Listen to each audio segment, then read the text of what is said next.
Adolf Hitler's Atlantic Wall had been advertised as an unbreakable barrier, exhausted, often poorly supplied, sometimes teenagers or older veterans recycled from the Eastern Front. At its heart lay a simple but brutal truth. The first wave ashore would face the full fury of German defenses. They devised flotation screens, great canvas skirts held up by metal struts. The idea that a 30-ton machine could float seemed absurd. Some were veterans hardened by years of war, sent west to recover from wounds or escape the slaughter in Russia.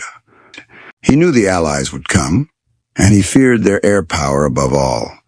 Out of the surf, ungainly shapes appeared, tanks.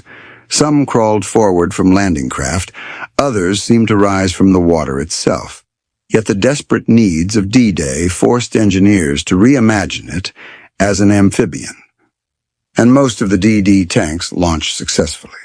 Dozens bobbed through the waves. Infantry on the beach were left exposed, crawling through surf and sand under relentless fire. Yet even here, the shock was not absent. 88s fired from hidden positions, striking Shermans and igniting them in bursts of flame. Behind the German defenses, machine gunners gripped their weapons, artillery crews adjusted their sights, coming out of the water like a monster. We did not understand how it was possible. In one sector, a Sherman simply drove over barbed wire and obstacles, crushing them beneath its weight, while infantry poured through the gap behind it. We thought we would push them back into the sea. Instead, the sea gave them tanks. For the Americans, Omaha remained a nightmare.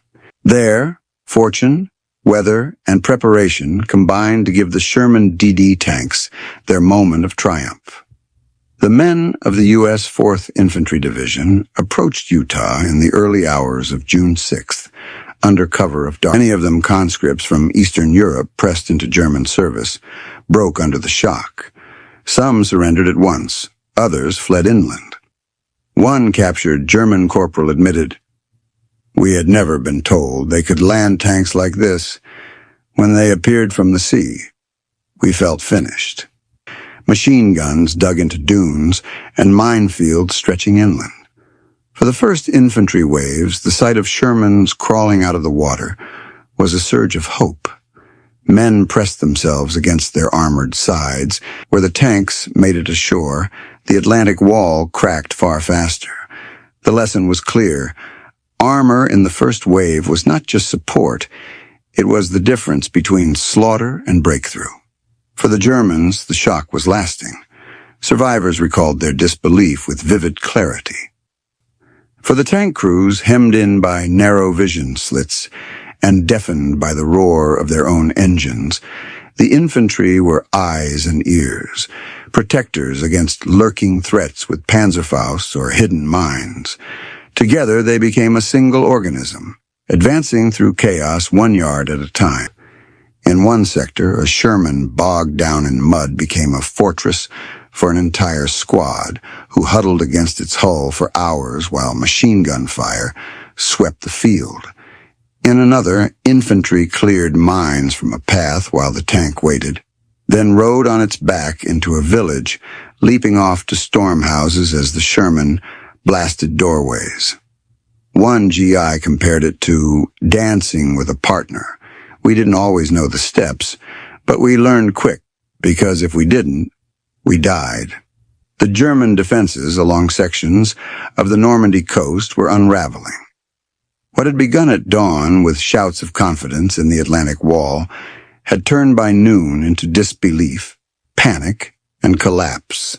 At the heart of this shock were the American Sherman tanks, machines that should never have been able to appear where they did, crawling out of the sea to batter bunkers and break strong points. Radios crackled with half-heard reports of tanks everywhere, of beaches lost, of chaos. Some officers barked orders to hold fast, but their words rang hollow against the reality outside. The Americans were advancing behind armor, and no counterattack was coming. Their surrender was not just to men, but to a reality they could no longer deny. For American soldiers, the sight of surrendering Germans was both relief and vindication.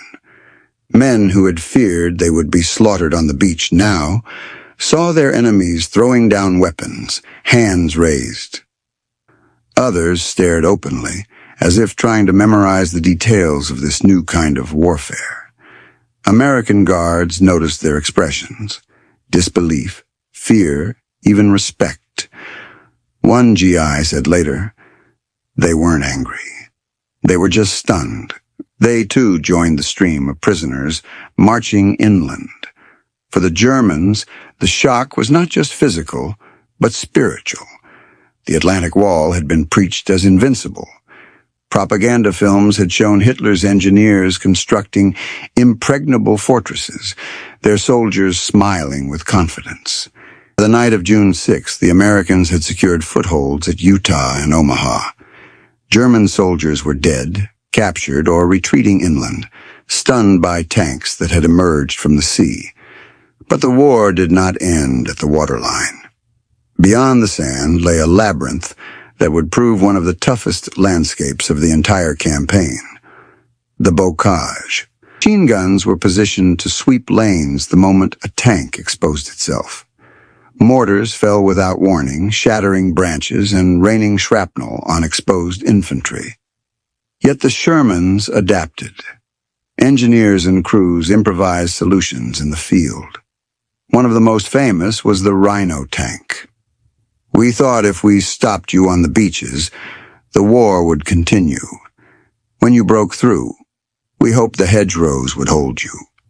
But your tanks came, even through the hedges. We had nothing left." His words echoed the despair of thousands. More than 500 German soldiers captured on D-Day carried that memory into captivity.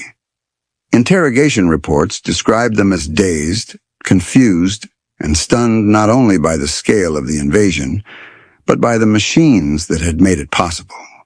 One officer insisted again and again, "We were told it was impossible. I do not know how we can stop them now." Those words, carried across Europe in whispers and rumors, eroded confidence in the Reich's invincibility. The memory of Normandy endured long after the war. For American veterans, the Shermans were companions in terror and survival. In those commemorations, the story of 500 German soldiers shocked into surrender often resurfaced. It became a symbol, not of weakness, but of the collapse of illusions. The Atlantic Wall had been a myth, and myths die hard. If you enjoyed my historical lecture about the life of German prisoners, subscribe to the channel and like it so that the algorithms recommend this video to more people. Please tell us, what do you think about this incredible historical experience?